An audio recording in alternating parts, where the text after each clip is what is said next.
shared their knowledge and also their known friends or resource persons. We requested Justice A.V. Chandershekhar to trigger off what we say, the entire show for the second webinar series. And in the next session, next Sunday, we will be having Justice N. Kumar on, again from Karnataka High Court, to speak on amendments in civil law as well as on the arbitration. So these series, I hope that it will continue to enrich the public at large, not only in India, but beyond, since digital space can be occupied anywhere, and especially once we are live, like on the Facebook, YouTube. And since we started the second session in this, we have knowledge partners with us, National Law University Sonipat, coupled with Sadgme, which is also a brainchild of a lot of professionals. And when we can, Mr. Manish Lamba, who is heading along with that, Sadgme, we all said, why not share it? And those who have been connected on the free-based webinars, they know that Professor Vinay Kapoor, Bera, the Vice Chancellor of National Law University, is always motivating people at large so that the knowledge could be shared. And we also have Professor Amit Guleria from the National Law University. Normally, we don't take much time in introducing this thing, but it is only that since we have come back after session. And Justice A.V. Chandershekhar, all those who have been connected with us and otherwise those who have connected for the first time, needs no introduction as such. I would first of all, in my own words, can say that he's not only an avid reader, but an avid speaker, coupled with the way he shares his knowledge is also quite fascinating. And therefore, we took a topic which normally as a student of law or a professional, we feel that section 151 or 482 of CRPC are such inherent that what you can, or article 226 for that matter, that you can ask, plead anything, wherever you feel that there is no specific section provided under the law as such. But is it so, or these are the powers which have not been expressly provided under the civil procedure, since we are talking of section 151, or it is under section 151, it is only to do what is right and undo what is wrong, or section 151, we can say it's not a substantive provision as such. But how are these discretionary powers and what are the channels in which it can be channelized? When we were discussing and requested Justice A.V. Chandershekhar, when we discussed upon section 151, the normal expression which came to the team of Beyond Law CLC was that section 151, what else can be spoken? They say whatever you could not do, just write it on 151.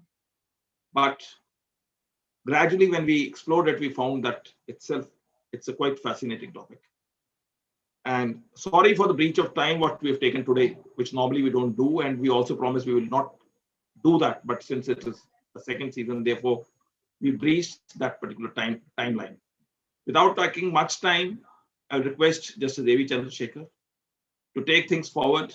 Over to you, sir, and thank you for what we say to trigger off the things. And we are quite sure, Anjam, so it's the conclusion where we do not know when this series will continue, but we are quite hopeful that it will continue till eternity. As they normally say, the Anjam Aghaz acha hoga, to Anjam to apne aap hi acha hoga. That is, if the things begin at a good note, the conclusion would always be good. Over to you, sir. Sir.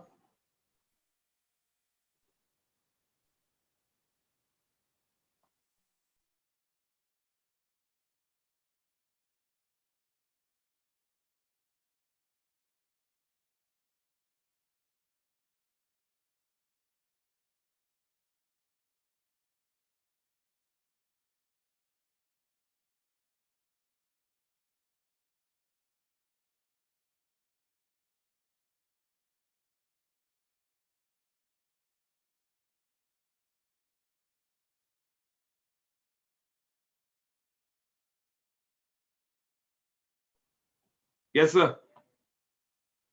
I'll just check out with Justice Chandershekhar as to whether he is in the. I think he has logged out. I'm just checking it out.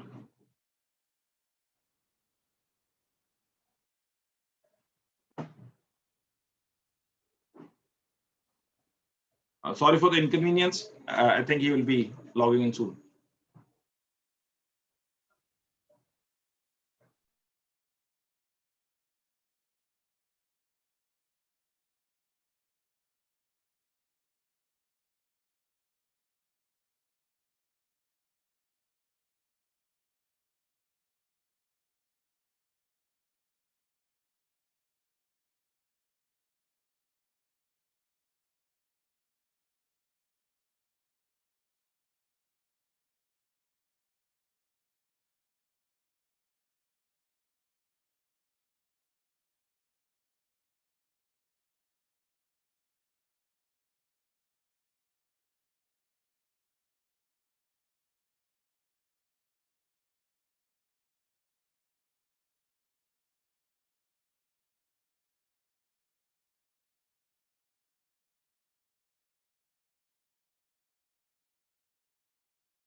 Yes, sir. You can unmute yourself.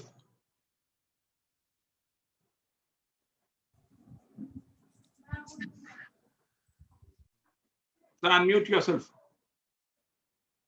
Unmute. Yes, sir. Yes, sir. So as they all say that even in the good programs, there's a commercial break, but we didn't go for a commercial break, but we thought that there should be a break so that we start with the right momentum of the right things. Over to you, sir. Thank you. Thank you, Mr. Chhatrat. In the beginning, I would like to congratulate Mr.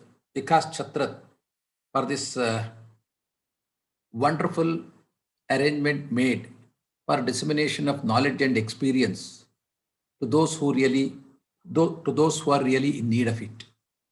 It's very difficult for a busy practitioner, the two in a place like Chandigarh, to spare time with the sole intention of helping the brethren in the profession. These are days when many people think of personal benefits. There is a lawyer who has been making all efforts to provide knowledge and experience, especially to the younger generation in the profession. Friends, Section 151 of Civil Procedure Code is an eloquent provision in the sense that it helps the court to do justice between the parties. To do justice between the parties, there must not be any other substantive provision, and then only Section 151 can be invoked. On a plain reading of Section 151 of CPC, it is clear that it is not conferred on the courts. The power is not conferred on the courts, civil courts, but it is in recognition of the power inherent in the civil court. For example, please read Section 151 of CPC. Nothing in this code shall be deemed to limit or otherwise affect the inherent power of the court to make such orders as may be necessary for the ends of justice or to prevent abuse of the process of the court. You had a wonderful session from Mr. Sandesh Chauta, Senior Advocate of Karnataka High Court, about these dynamics and dimensions of Section 482 of CRPC vis-a-vis the width and breadth of Article 226 of the Constitution of India to deal with such matters in criminal cases. Section 151 of CPC, on a plain reading, makes it clear that it is a power inherent in the court, and therefore it can be exercised by the presiding officer of the court to do justice between the parties or to avoid abuse of the process of the court.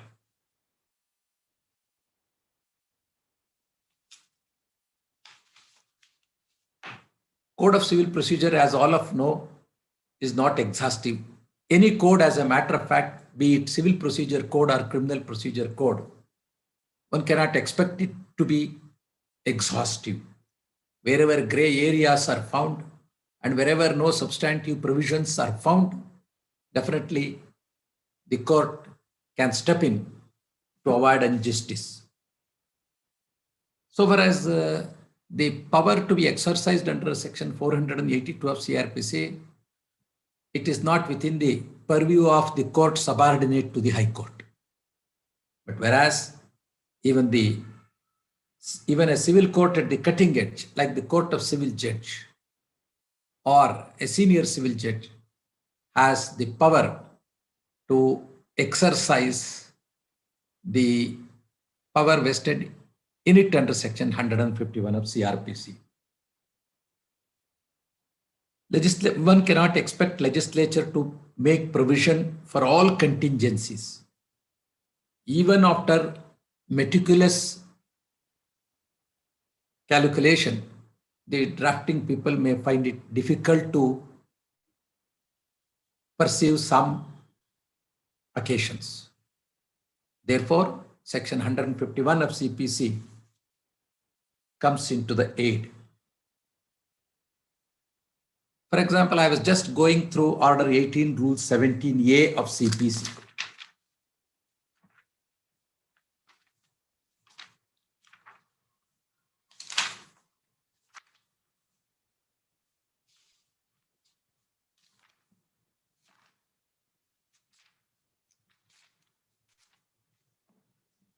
Earlier, that Order 18, Rule 17A has been omitted with effect from 1/7/2002.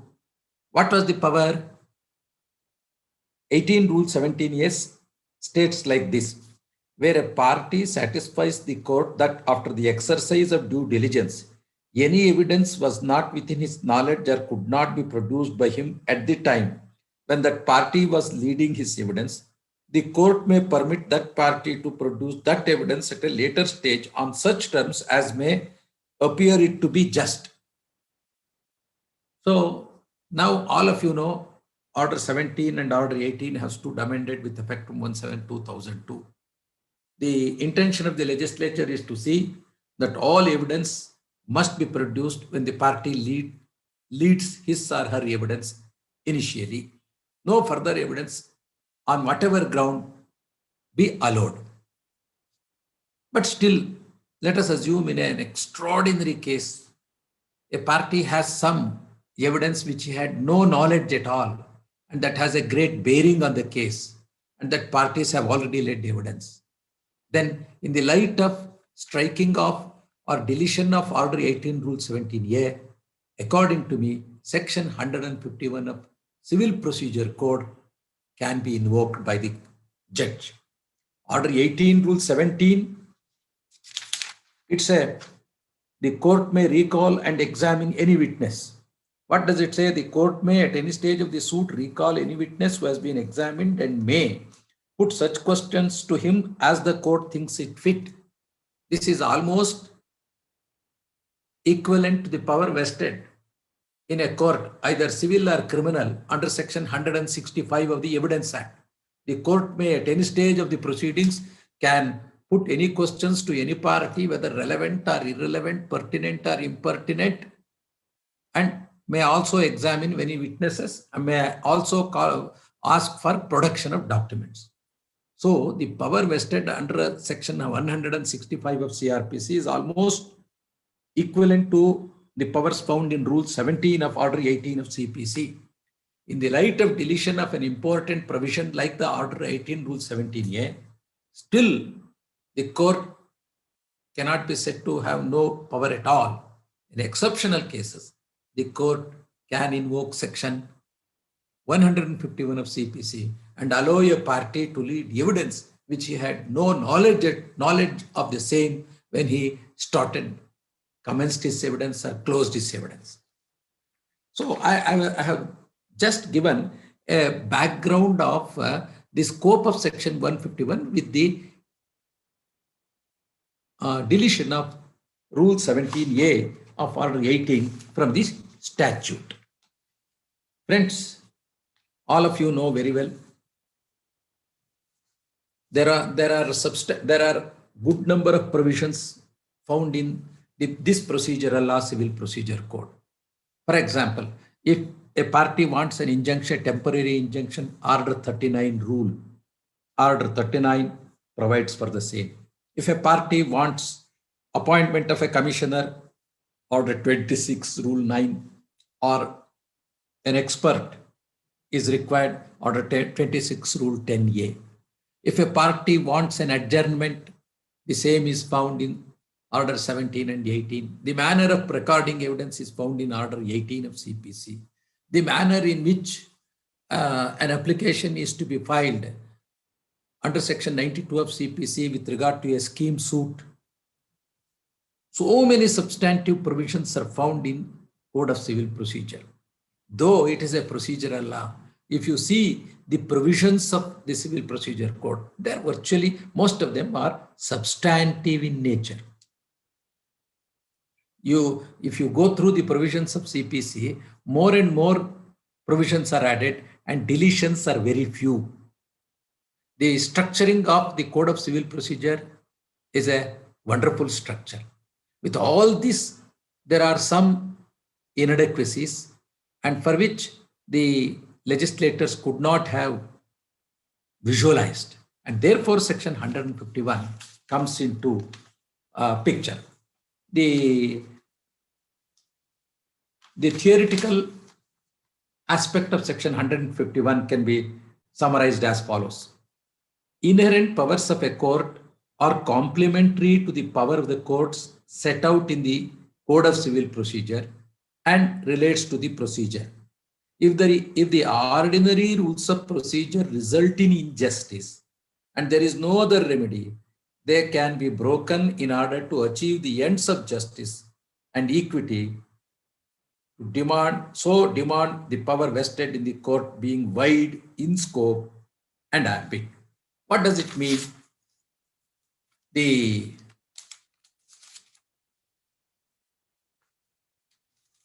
At the hands of the court, nobody should be unnecessarily prejudiced. The doctrine of finality is applicable to all orders and judgments. But there is an exception when this doctrine of finality is not applicable. 4 conditions are very important. Proceedings culminating in order or judgment suffers from lack of jurisdiction. Then doctrine of finality is not applicable. If an order or judgment is obtained by a party by playing fraud on the court or by misrepresentation of facts, and there has been a mistake by the court prejudicing a party, and because, as I have already explained, no party should be prejudiced by a court unnecessarily. A judgment or order has been rendered in ignorance of the fact that a necessary party had not been served or had died and a state was not represented. So, to attract the doctrine of finality, these 4 conditions are very important. For example, explaining the 4th condition. For example, let us assume that in a partition suit, one of the parties who is a necessary party is not served. There is a wrong entry in the order sheet that second defendant is duly served. He is called out absent. All right. The judgment is pronounced after recording evidence. Neither the parties nor their counsel, the parties who are being represented before the court by their counsel, do not point out this glaring defect to the court, and the court proceed to pass the judgment. And ultimately, after the pronouncement of the judgment, it is made known to the court, sir, by mistake, defendant number 2 is actually not served, but there is an order treating him as duly served and placing him ex parte. He is a necessary party. He is not just a proper party, he is a necessary party. As all of you know, necessary party is one in whose absence no effective decree could be passed. A party who has a right in the scheduled property to get an appropriate share, or can oppose the suit of the plaintiff effectively, and if he is not served, and there is an order by the court deeming to have been served, and ultimately it is brought to the court's notice, even after the judgment is pronounced, the court has the power to recall that judgment because it has not noticed this vital aspect. Because this could be a ground in the appeal by the contesting parties. And on that ground alone, the appeal can be allowed and remanded to the trial court. In order to avoid that, an opportunity, the court has to rectify its mistake. Friends, the Supreme Court, in one of the important decisions, reported in AR 1976 Supreme Court, page 1152, Nawabganj Sugar Mills versus Union of India, as held as follows. Inherent power has roots in necessity and breadth coexists with necessity. I think we can't expect a more eloquent elucidation of section 100 of the scope of section 151 of CPC. See what is held by the Honorable Supreme Court in Manohar Lal versus Seth Hira Lal, AIR 1962, SC 527, is that inherent power has not been conferred on the court. It is a power inherent in the court by virtue of its duty to do justice between the parties before it. As all of you know, one of the highest duty of all the courts is to take care that the action of the court does not mean merely the act of primary court or any intermediate court of appeal, but the act of the court as a whole from the lowest court, which entertains jurisdiction over the matters up to the highest court, which finally disposes of the case. What does it mean? What does this elucidation of section 151 mean? Means not only the court at the cutting edge which has disposed of the matter, even the appellate courts, even the last appellate court is also entitled to make use of the powers vested in it under section 151 of CPC. It means that not only the trial court, but also the appellate courts in the hierarchy, inclusive of the last appellate court, is also entitled to make use of this extraordinary power, discretionary power vested in it under section 151 of CPC. Then the question comes is, as all of you know, many of you are practicing in writ courts also, invoking the provisions of Article 226 of the Constitution. There also section 151 is invariably invoked by the parties and the courts also, while giving relief. What does it say? The writ court has the power to review an order passed in a petition under Article 226 of the Constitution. Court can modify this. So the court can modify. This is found in AIR 1962, Supreme Court 1909, Shivdev versus State of Punjab. So the only inhibition to exercise the power under section 151 is that the court must be cautious to see that there are no other substantive provisions of law to do justice between the parties. Only in the absence of any substantive law or any procedural law in CRPC, then only section 151 can be invoked. So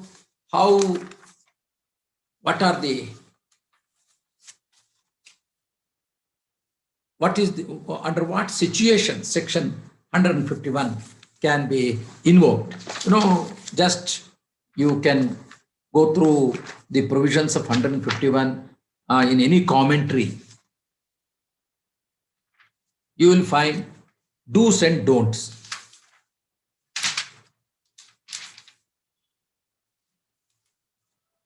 For example, to consolidate suits and appeals even without the consent of the parties. For example, let us assume that there is one suit between the same parties with respect to the same scheduled property for the relief of injunction. Let us also assume that between the same parties there is a subsequent suit filed for the comprehensive relief of declaration of injunction and possession. Parties are same, schedule is same. Here, in the subsequent suit, the comprehensive relief of declaration of title and possession is sought. The earlier suit, though filed for injunction, will have to be clubbed together to hold a joint trial and to dispose of the same by means of a common judgment. Let us assume that in the Bangalore city, one suit for injunction is filed and it is assigned to court hall A, and another suit filed for the same relief between the same parties is also filed and assigned to court hall B. Then there are chances of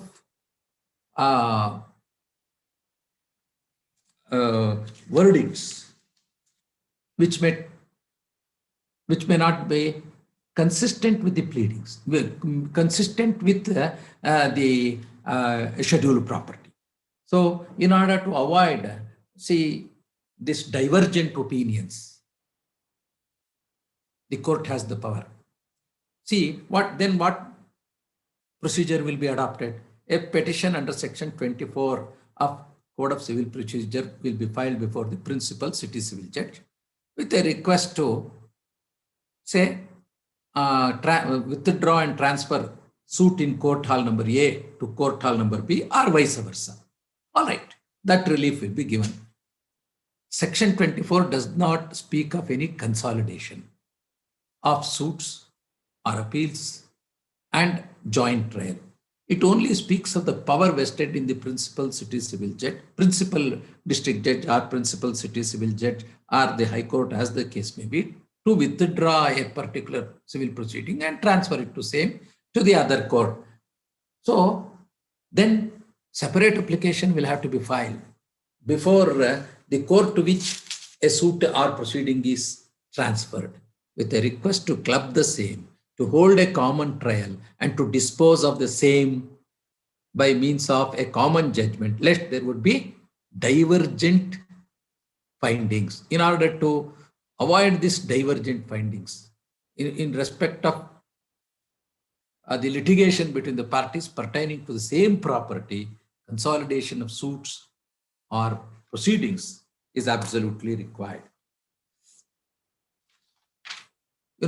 Second one is, Order 17 of CPC provides for adjourning a case. Of course, there are several restrictions for granting adjournment.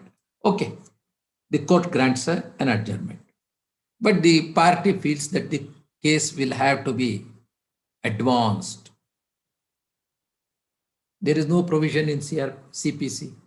So the court which has the power to adjourn a case has the power to advance the case. And for this, the court will have to invoke section 151 of the Code of Civil Procedure. Then recalling witnesses, though Order 17 of Rule 17 of Order 18 provides the court to recall any witness and put any questions. In the light of deletion of Rule 17A and in the light of the scope of Rule 17 of Order 18, also the party can invoke for recalling of a witness for further examination or cross-examination as the case may be. And seen many cases where monetary reliefs are sought, certain times there will be a prayer for granting installments. So depending upon the facts and circumstances of the case, the court many a times grants installments. So where is that power? The power is vested in the court under section 151 of CPC to provide for installments with a view to do justice between the parties. See, for example, in a suit for partition, there is a lady. She is a widow. She is out of the possession of the property. It takes long time for the suit to be disposed of, or the hierarchical courts to take up and dispose of the case. If she files an application for interim maintenance and she is entitled, the court has got the power under section 151 of CPC to grant interim maintenance. Similarly, recalling invalid orders, which are not at all valid in any manner. Of course, they can be questioned. Any interlocutory application, unless they are provided for an appeal under Order 41 or 43 of CPC, they can be definitely questioned by way of a petition under Article 227 of the Civil Procedure Code. But if prima facie it appears to be an invalid order, the court can recall such order. Then reconstruction of records when they are lost.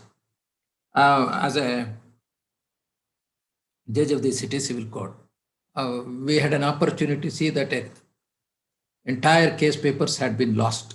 Of course, evidence had not yet commenced. And I had ordered for reconstruction of the entire case file on the basis of the copies of the pleadings maintained by the parties and the copies of the documents.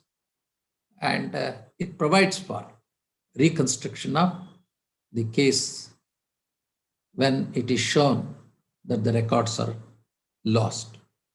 Suppose court fee is paid in excess of what is to be paid in accordance with law. The court has the power to refund the excess of court fee paid by the party. Similarly, order for disclosure of legal representatives of the deceased. For example, A is the plaintiff, B is the defendant, B dies during the pendency of the suit. So under Order 22 of CPC, A files an application to bring the LRs of the defendant, and he mentions that C is the son of, and he is the legal representative. Notice is issued to C, and C states that the application is not maintainable since all the legal representatives of my father are not brought on record. Let us assume that A does not know who are the legal representatives. He does not know the names, addresses, and other details. Then, under such circumstances, he can invoke section 151 of CPC, by which the court can direct the legal representative who is sought to be brought on record, that is C, to disclose the names and details of other legal representatives. Because it is the power of the court to do that, it is the duty of the court to see that all the legal representatives are brought on record and the estate is fully represented. In order to do that, if plaintiff is unable to collect the same, court has got the power to direct C to furnish the details, names, details, and other requisite particulars of legal representatives, and thereby enable A to bring all of them. Otherwise, a contention would be raised that the suit is bad for non-joinder of necessary parties. Even otherwise, under Order 1 Rule 10(2) of CPC, the court has got power on its own, even without being in an application mood, to add parties, to delete parties, to transpose parties. But still, Section 151 of CPC comes to the aid of such parties. Then the court has the power, the appellate court has the power to stay the preliminary decree, restoration of an execution dismissed for default. For example, let us say that an execution is dismissed for default. Let us assume that 12 years has already expired from the date of drawing of the decree. He is legally prohibited from bringing another execution petition. What should be his position? He can still invoke Section 151 of CPC and request the court to set aside the order of dismissal of the execution petition. If it is found to be found, if it is a case is made out, definitely the court will have to set aside that order of dismissal, irrespective of the fact whether it has expired, the time has expired or not. Because let us assume that in an execution petition, all steps are taken. Only for small thing, it is dismissed for default. So in order to start afresh, the court will be justified in exercising power under Section 151 of CPC to restore that dismissed execution. Similar is, let us assume that an application is filed under Order 9 Rule 9 of CPC or 9 Rule 13 of CPC to set aside the order of ex parte. And if such applications are dismissed, for revival of such applications, for restoration of such applications, Section 151 can be invoked.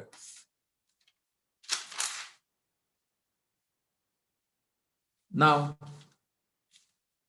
one important aspect, that is about a judgment or order obtained from a civil court or an appellate court by playing fraud on the court or by misrepresentation of facts.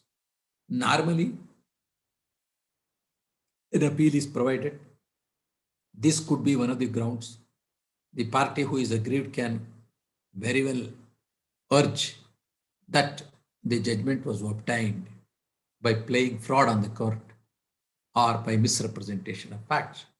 But if a clear case is made out of a party obtaining judgment or order by playing fraud on the court or by clear misrepresentation of facts, the court is not without any power. Court has the power under Section 151 of CPC to set aside such type of judgment or orders. And this is what is clearly held, reiterated by the Supreme Court in Changavarala Naidu case. 1994, Supreme Court 1. Now, a party has obtained a temporary injunction. Ex parte temporary injunction is made absolute, but he is not able to reap the fruits of the temporary injunction. The opposite party is obstructing him from enjoying the benefits given to him by the court under Order 39 Rule 1 and 2 of CPC. So the court has power to direct the police to give protection, police protection in such cases. And for example, in execution also, we come across cases in which to effectively execute an execution, execute a decree obtained for possession. Somebody may be obstructing. So to remove obstruction, the executing court has got the power to direct the jurisdictional police to render all help for achieving the objects of the decree granted by the court. So let us assume that in a motor vehicles accident case, somebody is seriously injured, he is too poor to bear the expenses, medical expenses immediately. Let us assume that a poor man is run over by a motor vehicle, as a result of which he has sustained severe orthopedic injuries and neurological injuries, and he requires immediate medical attention. He may not be able to wait till an award is passed after recording the evidence, or he may be too poor to bear the expenses. It is under such circumstances, I think the Motor Vehicle Accidents Tribunal has the power to exercise Section 151 of CPC, though all statutory tribunals cannot invoke Section 151 because some statutes, some special statutes will have designed their own mechanism to achieve justice. But under such circumstances, the Motor Vehicles Tribunal can definitely invoke, step in, and help the party. Then many a times you see some remarks will be made in the judgment against a judicial officer who has disposed of the judgment. Let us assume that the judicial officer of a civil judge court has made some observation, has passed a decree. The appellate court finds that the decree is not in consonance with, and it also comes to the conclusion that the manner in which the judgment is rendered is incorrect, and during the course of the judgment by the appellate court, some remarks may have been made. What the Supreme Court states is that no remark should be made without giving an opportunity. And therefore, for expunging such remarks, the application, such judicial officer can definitely make an application under Section 151 of CPC to expunge that remark. Similar is the case if some uncalled for remarks are made against the parties also, and it impinges his creditworthiness also. And the court has the power to expunge such remarks. See, Section 92 of CPC, as all of you know, it's a special provision for scheme suit. And under Section 151 of CPC, the court, which has framed the scheme, can also modify it for better advantage of the parties and the beneficiaries. As already reiterated by me, inherent power cannot be invoked to reopen the settled matters. The powers cannot be resorted when there are specific provisions of law to deal with situation.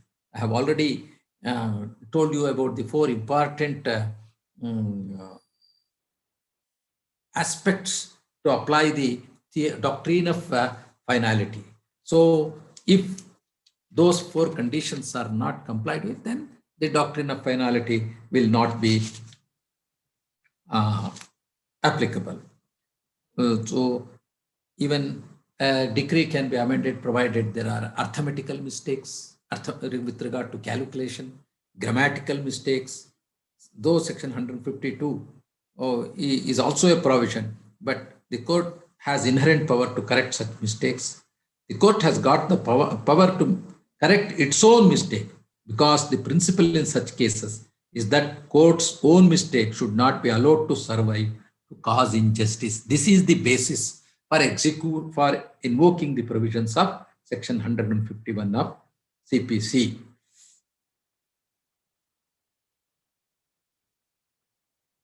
So let us assume that under Order 21, Rule 94 of CPC, a sale certificate is issued. And if there are some mistakes with regard to the description of the property, then also the court can correct the same. If fraud is played on the court and a sale is held, then that can be set aside. Similarly, if a compromise is brought out by fraud, it can also be set aside, because as you know, if a decree is drawn on compromise, no separate suit shall lie.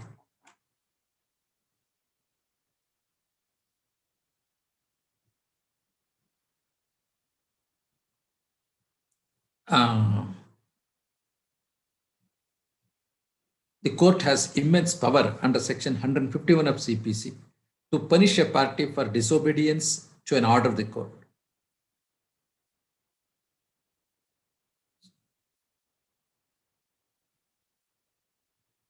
Friends, lot of decisions are there in the commentary appended to section 151 of CPC. If one were to look into those case laws, it is clear that section 151 of CPC is an important provision vested in the civil court.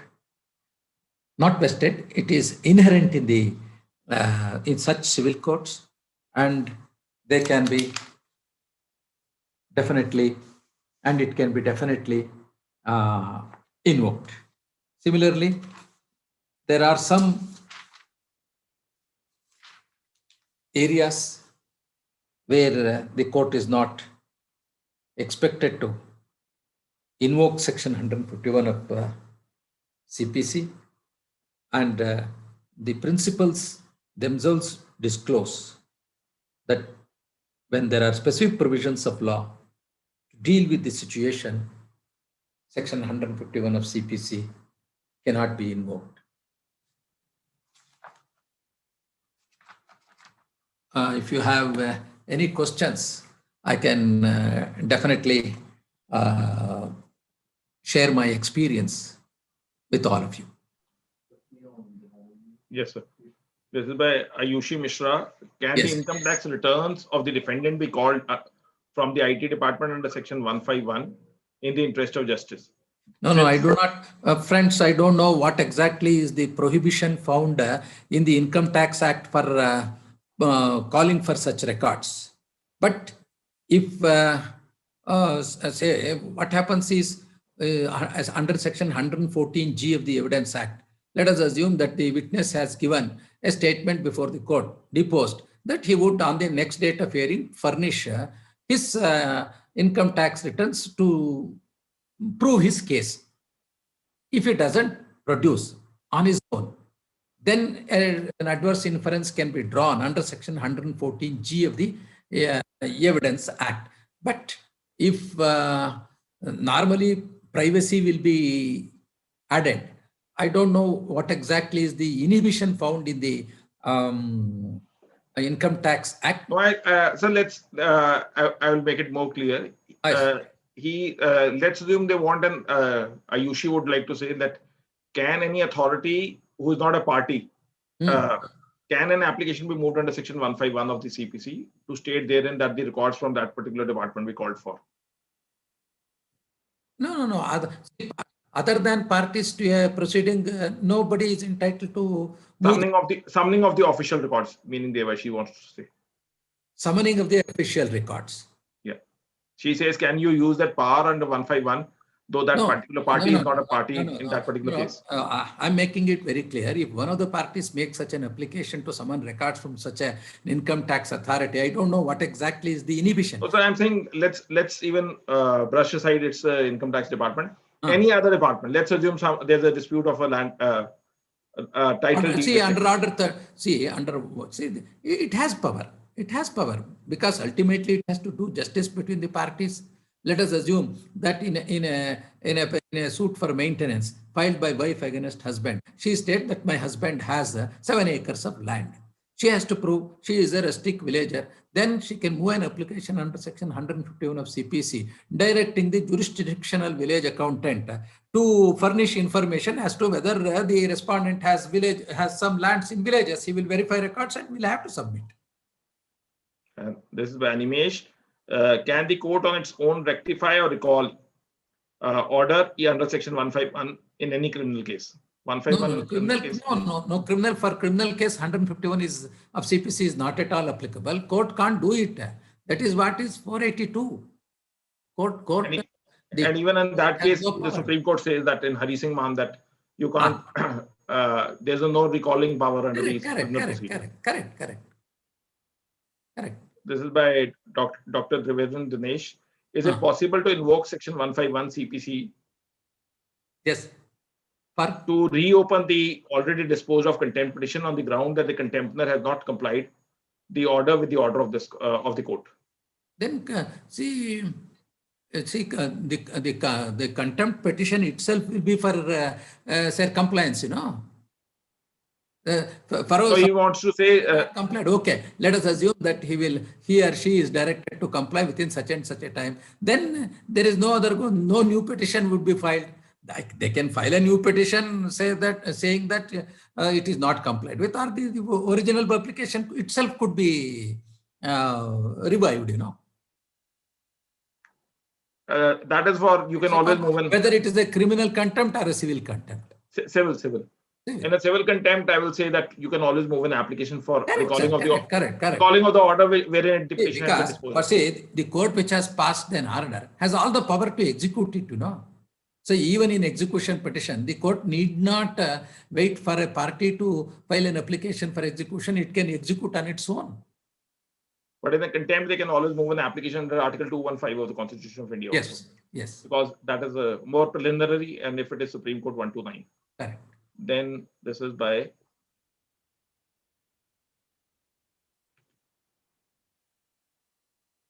if during the pendency of a writ petition under Article 226, the Supreme Court passes a judgment that covers the fact, can an application be filed for seeking direction under 151 for disposing of the matter in the same terms? The writ under 226 is pending before the High Court. Yes, that can be done. See, there is one important difference. See, Article 226 has lot of, its powers are wide and broad, you know. So therefore, that's a power vested in it's a discretionary power. Nothing comes in the way of the writ court to see that its interim orders are executed. And Section 151 definitely comes to aid,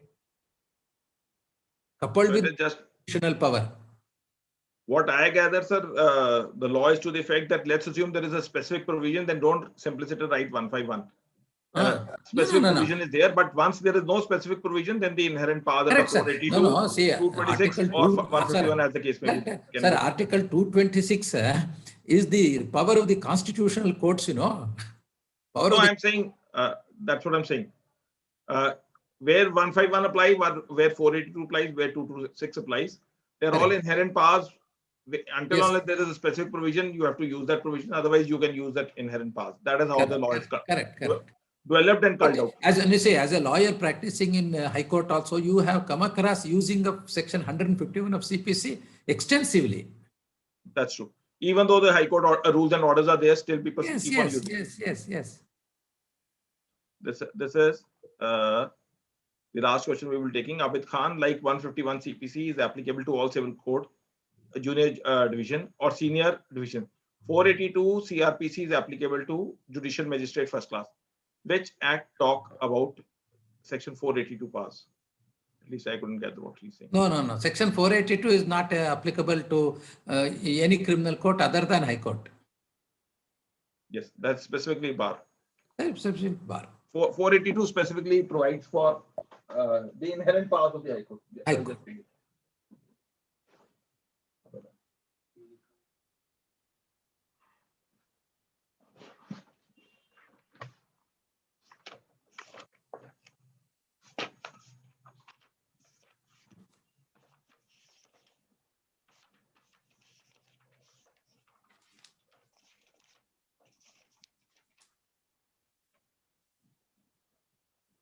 It's 482 specifically says saving of the inherent powers of the High Court. Nothing in this court shall determine to limit or affect the inherent powers of the High Court to make such orders as may be necessary to give powers to give effect to any order under this code or to prevent abuse of the process of any court or otherwise to secure the ends of justice. That power is specifically vested with the High Court itself. Yes. So thank you to all those participants who have helped us to push the things forward in the right perspective. And as our logo is that, why not share the knowledge down to the roots where people otherwise could not have been connected. So do share, share and subscribe our YouTube channel of Beyond Law CLC, where all the webinars have been uploaded, including that of Justice Devi Chandershekhar, wherein he has given his insights on different perspectives of law. So do stay connected with us on our Facebook, Instagram for latest updates on the webinars. So next week on 14th, we have Justice N. Kumar speaking upon in the Civil Procedure Code reference as well as the Arbitration Act.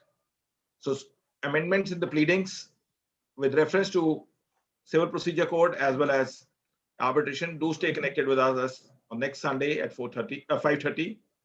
Everyone stay safe, stay blessed, and thank you, sir, once again. And we have discussed, I'm just seeing if Professor Vinay Mehra has joined. Otherwise, we have Professor Amit. I will ask him to share his insights. Professor Amit, ma'am has joined. The Vice Chancellor has joined. Ma'am, you will have to unmute yourself. Ma'am is there, sir. Yeah, Professor Vinay Kapoor.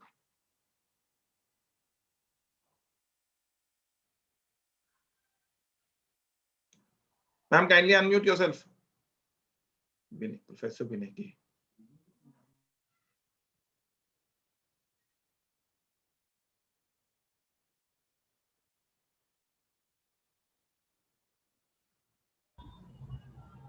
Yeah, it's okay. It's okay now. Yeah, fine. Okay. Good evening, everyone. It was a wonderful session, though I joined later, but I could have certain insights about Section 151 during our school days, or sorry, our law school days.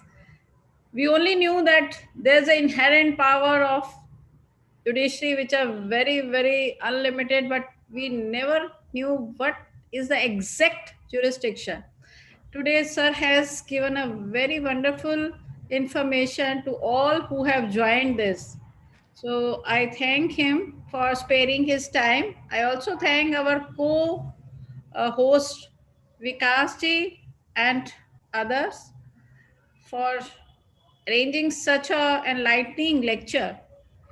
And he's always give us push to join us, and we again push our teachers and students to have the information from wherever they get, and it has been a very, very wonderful forum for them to get, and especially for the aspirant judicial officers, because these things you cannot find from any book which these learned speakers share with us.